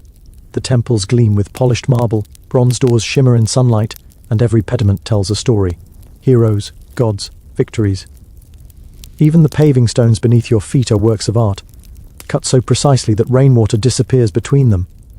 You pass the baths of Agrippa next, enormous echoing halls where steam curls from subterranean chambers. The marble floors are inlaid with geometric mosaics, the ceilings shimmer with painted frescoes, water trickles endlessly from bronze spouts shaped like dolphins. You dip a hand in, it's warm, a luxury that feels almost modern. The attendant explains the secret, a system of underground furnaces called hypercausts that pump hot air beneath the floors. You marvel at the design, thinking it's basically central heating 2,000 years early. In another chamber, marble benches gleam and men argue philosophy, while slaves massage their shoulders with oil. "This is where politics happens," one bather tells you with a wink. The Senate just makes it official later. You chuckle because he's not wrong. As you leave the baths, a team of painters is restoring a villa wall nearby. They're working in fresco, brushing mineral pigments directly onto wet plaster. The result glows, colors that seem to breathe light instead of reflecting it. One artist steps back, assessing his work. The trick, he says softly, is to paint before the plaster dries. Life is in the timing. You can't help thinking that's good advice beyond art. Further along, you see builders repairing an aqueduct arch. The engineer supervising the work points proudly at the stone joints. No mortar, he says, just balance and trust. You tilt your head, amazed that a structure carrying tons of water can stand on geometry alone. He invites you up to see the channel, and soon you're walking atop the aqueduct itself. The view stretches forever. Green fields, terracotta roofs, distant hills. You run your hand along the smooth trough where water races silently toward the city. We keep it flowing, the engineer says, day and night, never stopping. Rome dies when the water does. He looks at you serious, so we make sure it never stops. You climb down carefully, legs trembling, and he laughs. Don't worry, he says. Everyone shakes their first time. You smile weakly and decide to keep both feet firmly on the ground for a while. By afternoon, the air fills with sawdust and shouts from carpenters building scaffolds for yet another project. Rome's skyline is a forest of cranes and half-finished dreams. You pause at a small workshop where artisans make glass. One of them shows you how to blow molten glass into shape, the glowing bubble expanding like a captured sunrise. Sand and fire, he says, that's all. But if you breathe just right, he puffs gently, turning the sphere into a perfect globe, you get something that lasts longer than breath. You turn it in your hand, mesmerized. The glass is slightly green, shimmering with tiny imperfections. It's beautiful precisely, because it's not flawless. You think about the empire again, how it's built from similar bubbles, fragile yet enduring, transparent but distorted. A builder nearby overhears your quiet musings and grins. Philosophers, he says, shaking his head. We just stack the stones. Then with a wink, but I stack them beautifully. Evening comes and the work doesn't stop. Torches light the sights, the clang of hammers softens to a metallic heartbeat and you can feel the day, dust on your skin like fine ash. Somewhere, a poet recites verses about heroes. Somewhere else, a mason hums a tune from his homeland. The empire speaks in 100 languages, but the rhythm of its tools is universal. You find yourself standing again at the temple where your day began. The workers are gone now, the tools stacked neatly, the marble gleaming faintly under torchlight. You step close, pressing your hand to the cold stone, and for a moment it feels alive, warm beneath the surface, humming with the hands that built it.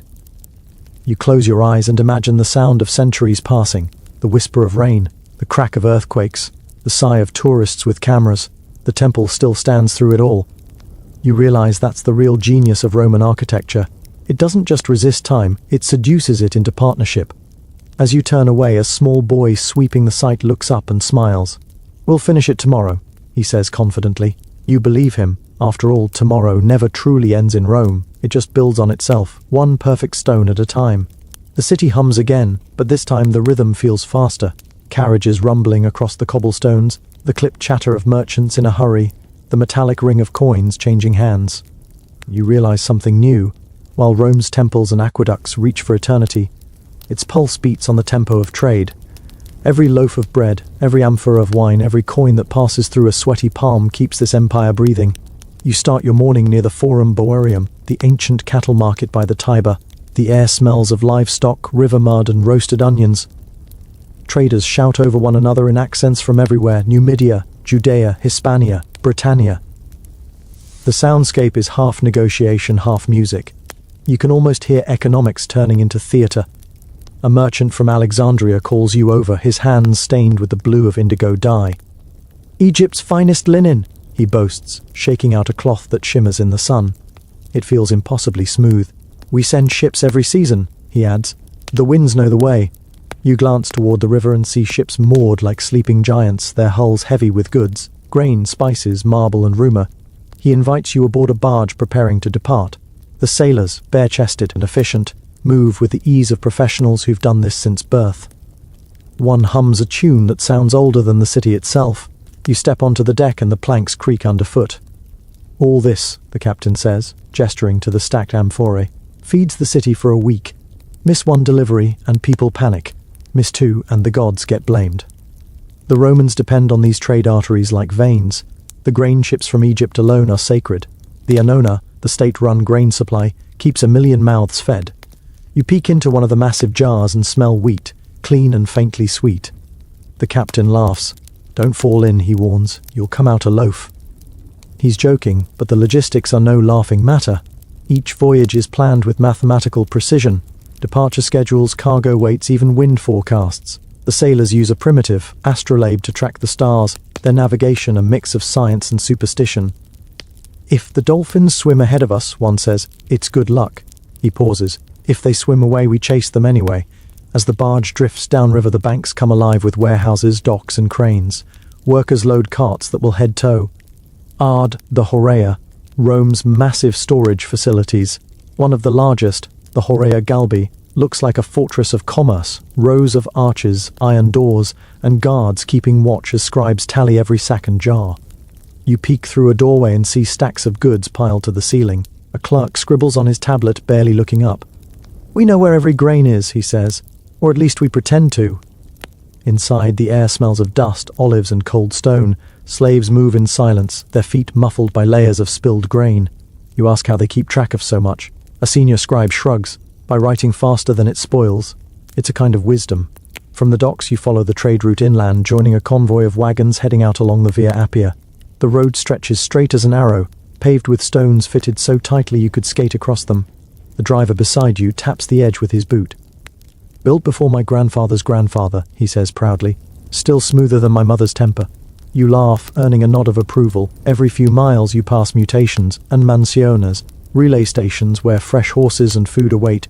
Couriers gallop in, exchange dispatches, and ride out again before the dust settles. The Empire's communication system is alive and tireless, a living version of the internet made of hooves, ink, and willpower. One courier pausing for water shows you his sealed pouch.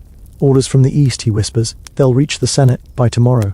You're impressed. He's covering hundreds of miles faster than most modern postal services on a good day. The Roman motto could easily be, neither rain nor revolution stops the mail.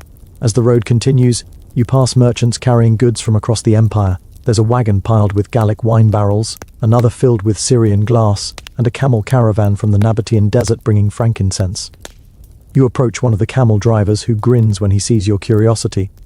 Rome buys everything, he says. Perfume for the rich, spice for the poor, and dreams for everyone else. The deeper you travel, the more you understand that trade isn't just about money, it's about connection. Each road, each ship, each dusty trader with calloused hands ties the empire together. Information flows with the same energy as goods. Even gossip travels efficiently here. You hear rumors of a rebellion in the north before the Senate even drafts a response. By midday, you arrive at a bustling crossroads town. It's small, but perfectly Roman: bathhouse, tavern, shrine, and market square. You sit at a stall selling bronze coins turned into jewelry and sip watered wine. Across the square, a local smith hammers horseshoes while his apprentice plays dice with a traveller. The sound of haggling blends with laughter, and for a moment, the empire feels like one long, unbroken conversation. A merchant sits beside you, older and lean, his tunic sun-bleached from years of travel. He introduces himself as Lucius, a veteran of the Silk Road caravans. You've never seen dust, he says, until you've crossed the Persian plains. He tells you about his journeys east, how Roman glass ends up in Indian temples and Chinese silk in Roman bedrooms. We never see the end of our trade, he muses, but we feel its pull. He unwraps a small bundle to show you, spices so potent they sting your nose. Cloves, he says, worth their weight in silver. I've seen men die over these. He pauses, eyes distant. The world smells better for it, though. Historians still argue whether Rome truly understood how vast its trading web was, but sitting there with Lucius, you suspect they did. The empire wasn't just a land of roads and walls, it was a marketplace stretched to the edge of imagination. Back in the city by nightfall, you wander through the Forum Romum. The marble columns glow in torchlight, merchants still doing business under the gaze of stone senators, one-man cells. Parchment maps, showing trade routes across the empire. You buy one, tracing your finger from Britannia's cliffs to Egypt's delta, then eastward to a line marked Serica, China. The man nods knowingly. We never go that far, he says, but our coins do. You flip the map over and see doodles, tiny ships, camels, even a crude drawing of an elephant. The merchant grins. Mans love this display of nature under control. A whisper spreads. They came from Africa, from the emperor's hunts. You wonder how many ships it takes to move an empire's worth of wildness. Then comes the real attraction. Trumpets again, sharper this time. The gladiators march in through the eastern gate, their armor gleaming. Some wear helmets shaped like animal heads, others carry nets or curved blades. They salute the emperor. Ave, Caesar, morituri te salutant. And the crowd replies with a cheer so loud you feel it in your chest. You find yourself leaning forward as the first match begins. Two fighters circle each other, one nimble with a trident, the other heavy with a shield. The clash of steel on steel rings through the air like music. You flinch when a blow lands, the sound wet and final. But the fallen man raises a hand, signaling surrender. The crowd looks to the emperor. He hesitates, then turns his thumb sideways. Mercy. Relief ripples through the arena. Even you exhale. A historian beside you whispers, "Most matches end like that. Death is bad for business." It's true. The best gladiators are investments. Owners rent them out like racehorses, and victories bring both fame and income. There's even a betting board nearby where men argue over odds. You spot one scribbling calculations with charcoal. "I never lose," he claims, "except when I do." Between bouts, workers rake the sand and sprinkle it with fresh sawdust to absorb blood. You notice the smell, a mix of iron, sweat, and oil. Not pleasant, but not unbearable either. The crowd treats it like incense, proof they've witnessed something primal. Next, the Venetians, animal hunts. Archers take positions as gates open and release lions. The beasts roar, the sound shaking your bones. The hunters move with terrifying calm, their arrows precise. One lion leaps too close to the wall, and the spectators in the front row gasp, pulling back as guards jab at it with spears. You realize the Romans aren't just watching, they're flirting with danger. That's part of the thrill. You ask a man beside you whether he enjoys this, and he shrugs. Better here than outside the city walls. His tone carries a strange wisdom. The Colosseum is Rome's safety valve, releasing pressure through spectacle instead of rebellion. After the hunts come chariot races at the Circus Maximus. You follow the roaring crowd there, the street buzzing with gamblers. The stadium is even larger, stretching beyond sight. The starting gates line up 4 teams, reds, blues, greens, whites, each with loyal fanatics who shout insults at rivals. The air feels electric. When the signal drops, the chariots surge forward in a storm of dust. The wheels scream, the horses foam, and the drivers lean dangerously close to the turns. Crowd goes wild, chanting team colors like football fans centuries ahead of schedule. One driver's wheel snaps, his chariot flipping spectacularly. The crowd gasps, then cheers. He limps away grinning, waving a broken rein like a trophy. "Bet on the greens," an old man mutters beside you. "They win more often, or cheat better." You ask which, and he grins. Historians still argue. Between races, vendors sell snacks, dates, olives, even honey-coated nuts. Children run around waving miniature chariots carved from wood. The whole scene feels absurdly familiar. You could be at a modern sports arena, if not for the togas and horses. The Romans didn't invent fandom, but they perfected it. By late afternoon, the sky glows orange and the events grow grander. Reenactments of famous battles fill the arena. Ships on wheels, mock fortresses, fake rivers flooding the sand. You watch in awe as hundreds of actors move in perfect choreography, their wooden swords clashing in time with music. At one point, a platform rises from below carrying a full-scale replica of a city gate. "That's hydraulics," whispers the engineer next to you, eyes shining. "We pump water beneath the stage to lift it." You blie. NK, ancient hydraulics, stage automation, sound engineering, all in a day's entertainment. You realize the Colosseum isn't just a theater of blood, it's a cathedral of technology disguised as chaos. When the final event ends, the emperor stands and leaves, flanked by guards. The crowd erupts in applause. You watch people file out, chattering about their favorite fighters, debating whether the lion was too slow, and already planning their bets for next time. Outside, the street is littered with olive pits and excitement. A group of gladiators passes, fresh from victory, their armor dusty but their smiles real. One winks at a vendor, who blushes and hands him a free drink. Fame, it seems, is universal currency. As dusk settles, the Colosseum glows under torchlight. You stand back to take it in. The arches like ribs of a sleeping giant, the banners fluttering in the breeze. Somewhere inside, workers scrub the sand clean, preparing for another day. Rome's appetite for spectacle never fades, it just resets. You can still hear echoes of the crowd, cheers, drums, the pulse of shared adrenaline. The city hums with that energy long after the gates close. Even centuries from now, people will build arenas and shout themselves hoarse, chasing the same thrill. You smile, realizing that in its own way, Rome invented the modern Saturday night. The only difference is the costumes, and maybe the body count. You wake before sunrise to the sound of metal on stone, rhythmic, purposeful, almost musical. When you follow it, you find yourself among soldiers at the edge of a Roman encampment where rows of tents stretch into the mist like a perfectly laid grid. Every peg, every rope, every campfire sits in geometric obedience. You could set your watch by their alignment, if watches existed yet. A centurion spots you lingering and waves you over. His face is carved from years of weather and discipline. "You're just in time," he says, "for the quiet part of war." He gestures toward the men working with picks and shovels. They're not sharpening swords, they're digging trenches, building a wall, setting up defenses. "Before we fight," he adds, "we build." You walk the perimeter, watching as soldiers raise palisades, lash logs together, and hammer in stakes. The air smells of pine and sweat. Every sound carries the rhythm of habit, the assurance of men who have done this 1,000 times before. A legion can build a fortified camp in a few hours, defend it by night, and tear it down by morning to march again. You've entered the heart of Rome's military machine, a symphony of logistics, engineering, and sheer human will. You thought armies marched on courage, but here you learn they march on organization. Rome's secret isn't strength, the centurion explains. It's repetition. He's right. You can see it in the faces of the men, calm, methodical, almost bored. Every motion drilled until it no longer feels like thought. By midday, the camp is complete, a city of canvas and discipline. You stand at the main gate, the Porta Praetoria, and watch messengers gallop in carrying orders sealed with wax. Supply wagons follow, drawn by oxen, loaded with sacks of grain, barrels of olive oil, and bundles of javelins. The scent of oiled leather and fresh bread mingles strangely in the air. You peek inside one wagon and spot rows of tools, hammers, measuring rods, even portable forges. A soldier polishing his armor notices your curiosity. "Engineers," he says proudly, "we build bridges, not just break bones." And indeed, you soon see one taking shape.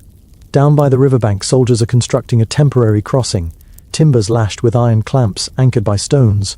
You remember hearing that Julius Caesar once built a bridge across the Rhine in just 10 days, just to prove he could. Historians still argue whether it was genius or arrogance, but you can almost hear Caesar laughing either way. The bridge stretches out like a dare to nature itself, and when the Phi RST Legion crosses, the rhythmic stomp of sandals shakes the boards. You walk beside them, feeling the vibrations travel through your bones. The Roman army doesn't just move through the landscape, it rewrites it. When night falls, the soldiers gather by their fires. One plays a flute, another mends his sandals. You sit with them, sharing a bowl of lentils. The food is simple but hearty, spiced with cumin and salt. You joke that it tastes better than most airline meals, and one soldier frowns, unsure if that's an insult or praise. You wave it off, it's both. Nearby, officers study a wax tablet etched with maps and supply tallies. You lean over and notice the markings, careful, organized lines showing every road, river, and fort. Rome's engineers mapped half the known world, measuring distances with a device called the odometer, a kind of wooden cart that dropped a pebble for every set distance traveled. By counting the stones later, they calculated mileage. Not exactly GPS, but close enough to keep an empire connected. The next morning, the army moves out. You march with them, boots pounding the road in unison. The sound becomes hypnotic, 1,000 men breathing, stepping, existing as one. Dust rises, sunlight glints off helmets, and the air hums with determination. You've never seen order look so alive. Along the route, you pass mile markers carved from stone, each labeled with distances to the next city. You think of the phrase, "all roads lead to Rome," and realize it's not a metaphor, it's infrastructure. As the sun climbs higher, the legion reaches a river too wide to wade. No problem. Within hours, they're building pontoons, boats lashed together with planks across the top. You watch as the first test cart rolls over, the structure creaking but holding firm. Somewhere in your modern brain, a safety inspector weeps. By afternoon, they've reached a rocky hilltop and begun setting up a siege line. Wooden towers rise, catapults creak, and rows of stakes bristle outward like teeth. You climb the nearest tower and look down on the organized chaos below. The soldiers move with such precision it feels choreographed. A legionnaire next to you points toward the distant city wall. "That's where the noise will be," he says, almost cheerfully. "But the real battle's already won." You frown and he nods toward the engineers adjusting tension on the siege engines. "We win when our math is better." You remember hearing about the ballista, Rome's giant crossbow capable of hurling bolts the size of javelins hundreds of feet. You watch one being tested now. Ropes creak, the arm snaps forward, and a spear-sized projectile whistles through the air, slamming into the wall with a satisfying crunch. You whistle low. "Not bad for ancient tech." The soldier grins. "Ancient? Give us a century, we'll aim for the moon." Later, the centurion calls for silence. Orders pass down the line, formation drills. The men snap into ranks, shields locking together in the famous testudo or tortoise formation. You crouch beside them, peeking from under the curved roof of shields. The sound of arrows striking above feels like hail on a tin roof, harmless within their unity. It's claustrophobic, hot and brilliant. "Keep breathing," someone mutters. "If you faint, we use you as a bench." When the exercise ends, laughter breaks the tension. One man wipes his brow. "Good practice," he says. "We'll need it when the real thing starts." You ask when that will be. He shrugs. "Tomorrow, or a lifetime from now." The Roman soldier's greatest weapon, you realize, isn't his sword, it's patience. At dusk, you sit with the centurion again, sharing bread dipped in oil. The camp hums with quiet. Somewhere, a blacksmith's hammer still rings. The centurion stares into the fire. "We build, we fight, we build again," he murmurs. "Rome expands not because of war, but because we can't stop organizing things." You smile. "So the empire runs on spreadsheets." He frowns. "What's a SPR? Ed sheet?" You grin. "Never mind, you'd love them." He chuckles and stands. "Get some rest. Tomorrow we march again. The world isn't going to conquer itself." That night, you lie awake under the stars, listening to the faint rhythm of soldiers breathing in unison. You think about how this system, this relentless efficiency, allowed a city on the Tiber to command continents. The same precision that built roads and aqueducts also built dominance. And somewhere in that balance of beauty and control lies the genius of Rome. You drift towards sleep, imagining a modern office filled with legionaries, stamping forms instead of marching. Maybe not so different, you muse. Paperwork or battle plans. Rome would handle both with equal gusto. As dawn breaks again, the horn sounds. The camp folds up like clockwork, the army moves on, and the dust of progress rises behind them. Soft, golden, unstoppable. Wake to warmth, not sunlight exactly, but a deep, even heat that radiates from the floor beneath your bare feet. For a moment you think you're dreaming of some spa in Tuscany, but then the scent of olive oil and marble hits you, and you realize you're inside a Roman villa, one belonging to someone very, very rich. You glance around. The floor glows faintly, the mosaic tiles warm like a baked loaf of bread. A servant notices your puzzled look and smiles. "Hypercost," he says, tapping the tiles with a stick. "Hot air from the furnace below keeps the mistress's toes happy." You crouch, trying to imagine the system beneath your feet. Bricks, stacked in neat little pillars, smoke and warmth circulating through the hollows before escaping through flues in the walls. Central heating, 2,000 years before thermostats. You can almost hear the sighs of ancient comfort. Upstairs, the lady of the house reclines on a couch, fanning herself lazily. "It's too warm today," she murmurs. The servant bows. "Shall I open the skylight?" You swirl your drink and glance down at the floor mosaic beneath your chair, a detailed depiction of a ship at sea. The senator notices your admiration. "My brother commissioned that," he says. "Said it makes the room feel alive." He chuckles. "It also reminds me of my investments." After the feast, you follow the household to the balneum, their private bath complex. Steam curls from marble basins, light filters through glass panes set into the ceiling, and attendants move like ghosts through the mist. You're handed a strigil, a curved metal scraper, and shown how to oil and clean your skin.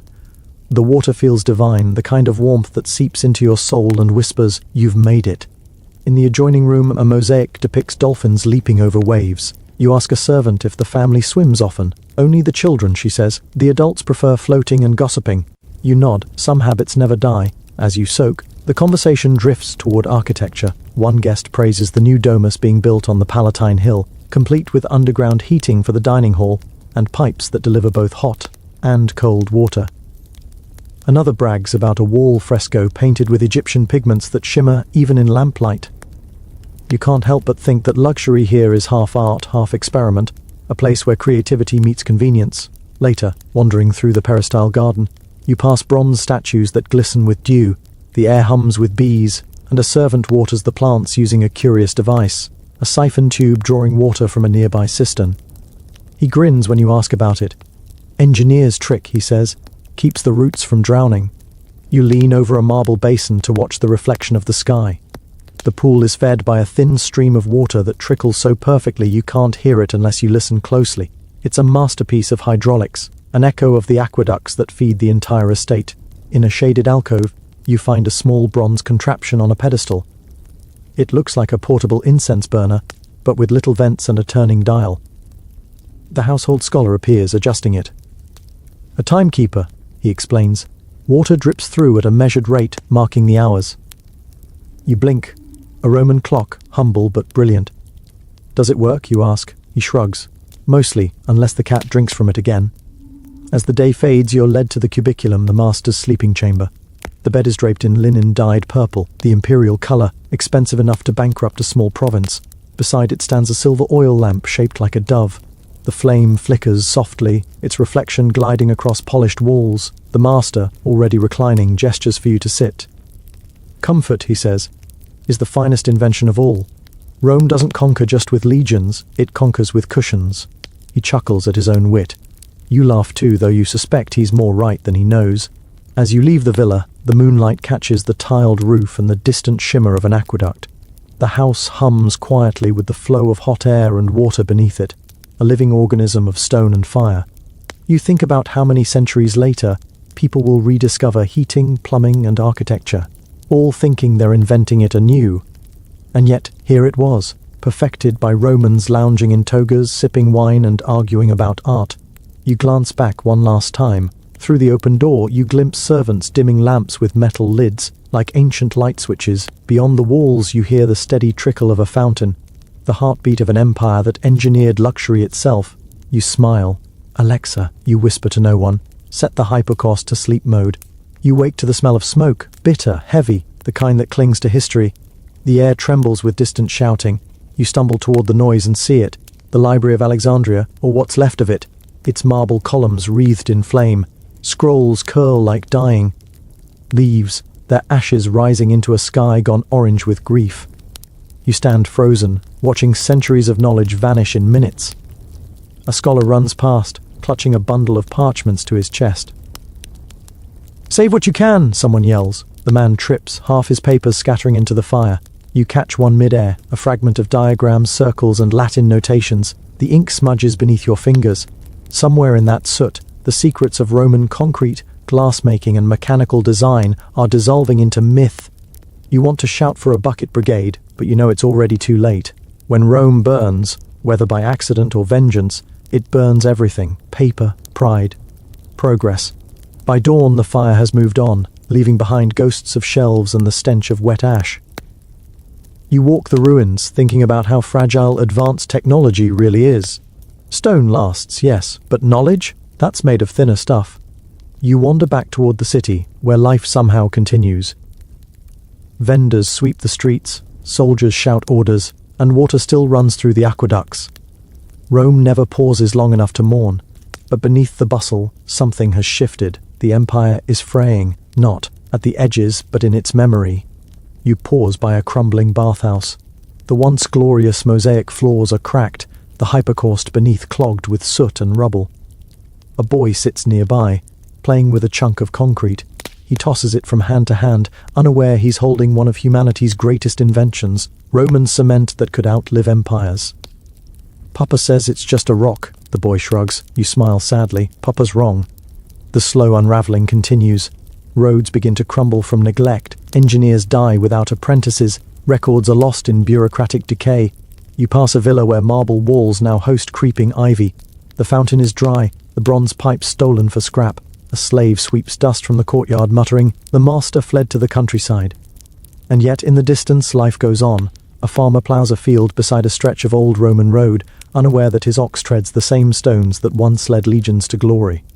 Time erases the edges, but never the outlines. You travel north, following those same roads into the provinces. In Gaul, you find cities half deserted but still magnificent, amphitheatres turned into fortresses, aqueducts patched with wood, temples repurposed as churches. Civilization doesn't vanish overnight. It mutates, repurposes, survives in disguise. A monk at a remote abbey invites you to see his workshop. Inside, he grinds pigments, copies manuscripts, and sketches crude diagrams of arches and vaults. "We keep what we can," he says softly. "God likes good masonry." He laughs at his own joke, then grows serious. "Historians still argue whether the ancients were wiser than we are. I say they were patient. We've forgotten patience." That phrase lingers as you move on. Patience, the one ingredient no empire can mass produce. In the next town, you meet a stonemason rebuilding a collapsed bridge. He gestures to a fragment of old Roman concrete. "We try to make it like this," he says, "but our mix never lasts as long." He shrugs. Maybe the lime was special, or maybe the gods helped. You think of the volcanic ash, pozzolana, that made Roman structures almost immortal, but the recipe is gone, locked in the flames you saw earlier. A few centuries later, people will stare at the Pantheon's dome, still intact, and wonder how humans ever pulled that off without steel or computers. Scholars will chisel notes into marble, the irony lost on them entirely. In the capital itself, cracks are spreading, literal and political. Senators scheme, generals rebel, and emperors rise and fall faster than anyone can update the coins. You wander through what's left of the forum, statues toppled, marble reused for lime, public baths filled with rubble. The once constant hum of fountains has faded into silence. One evening, you find Yo, herself, standing near the old Colosseum. It's quieter now. No cheers, no blood, only wind echoing through the arches. A few goats graze in the arena. A shepherd waves at you. "Good stones for shelter," he says, pointing to the ruins. "We take what we need." You nod. Even the greatest monuments eventually become someone's convenient quarry. As darkness falls, a chill settles over the city. Fires flicker in doorways. People whisper rumors of barbarians crossing the Rhine. You climb one of the 7 hills and look out over the vast sprawl. The streets twist like veins under moonlight. Somewhere below, water still trickles through a forgotten aqueduct. Rome breathes, but slower now. Each exhale a little shallower. When the sack comes, it's almost anticlimactic. The gates open, the soldiers pour in, and for a few brutal days, the eternal city isn't eternal at all. You don't linger on the violence. Instead, you focus on the aftermath. The stunned quiet. The way survivors sweep marble dust from their thresholds. The way a stray cat curls up on the steps of a fallen temple, as if nothing monumental just happened. The empire fractures. East and west drift apart. Constantinople rises as Rome crumbles. Millennia have passed, and yet the bones of Rome still carry the weight of our mornings. You step out into daylight, the city buzzing around you, cars honking, streetlights blinking, the chatter of people glued to their phones. But when you look closely, you see patterns hidden in plain sight. Modern roads following the same gentle curves as ancient ones, bridges that echo the geometry of aqueducts, domes rising over skylines like marble memories reincarnated in glass and steel. Rome isn't gone. It's simply been uploaded in modern architecture, coded into our blueprints. You stroll through a plaza where tourists toss coins into a fountain. Beneath its marble lip, you notice the telltale alignment of Roman plumbing, lead pipes, still intact, guiding water the same way it did centuries ago. Engineers who came later only copied the flow.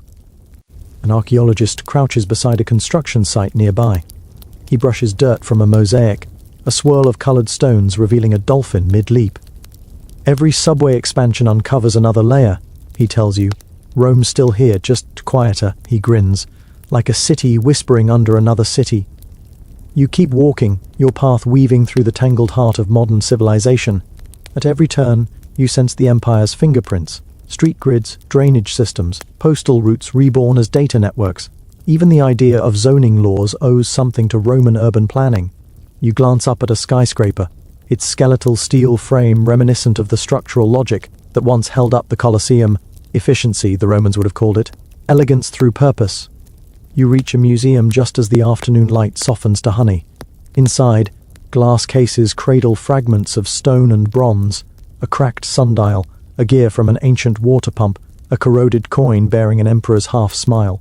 A child nearby presses her face to the glass. "Mom," she whispers, "how old is it?" The mother thinks for a moment. "Old enough," she says, "to still work if we let it." That phrase lodges in your mind as you wander deeper. You pause before a reconstructed section of Roman concrete, a column sliced open to reveal its layered heart. Scientists only recently discovered why it lasts so long.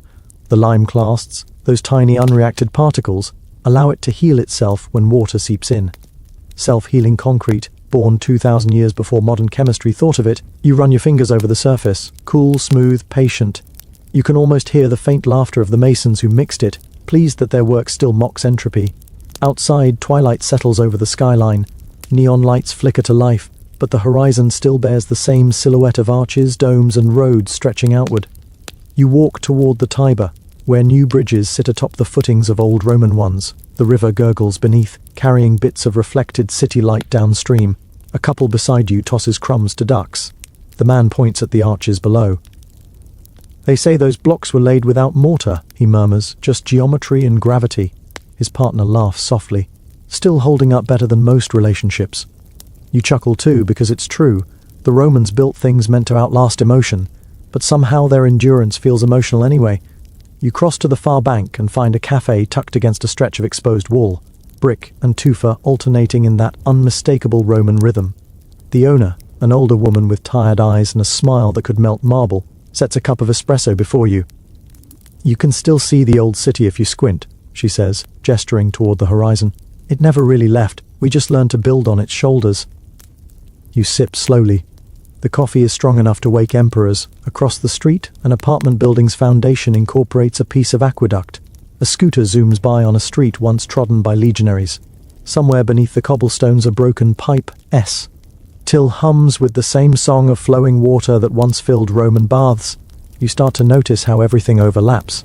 The living city layered like an onion of centuries. Rome below Paris, Rome below London, Rome below you. Its ghost roads guide your tires, its measurements hide in every ruler and brick, its math still whispers inside modern engineering software. Even the fonts on your phone trace their lineage back to the carved serifs of Trajan's column. You chuckle quietly. "Nice branding, Rome," you murmur. "You've gone global." And then, as if on cue, a gentle breeze carries the scent of wet stone and pine resin, the eternal perfume of Roman ruins after rain. Somewhere a bell rings, echoing through narrow alleys, bouncing off domes that curve like the Pantheon's descendant cousins. The sound is both present and ancient, a kind of temporal feedback loop. You pause on a bridge, watching traffic flow below. Headlights move in steady streams, tiny lanterns on mechanical chariots. If you squint, it almost looks like a procession of torches winding toward the horizon, like the Empire's ghost still marching outward, mile after mile, forever expanding in data, design, and desire. You exhale slowly. "You never stopped building, did you?" you whisper. "You just changed materials." The thought comforts you as night deepens. The city hums with electricity, but beneath that hum lies another rhythm, the slow heartbeat of stone, of arches and vaults that refuse to fade. You find a quiet bench, close your eyes and let the centuries blend.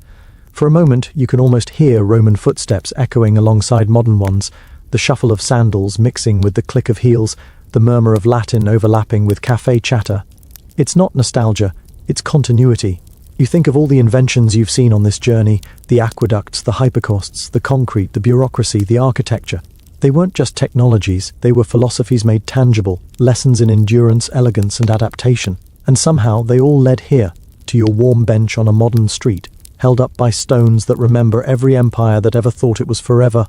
Now, as the last traces of daylight fade behind the skyline, the world feels softer, slower. You lean back, letting your breath match the city's ancient pulse. Wind down 300 words. So, take a long breath now.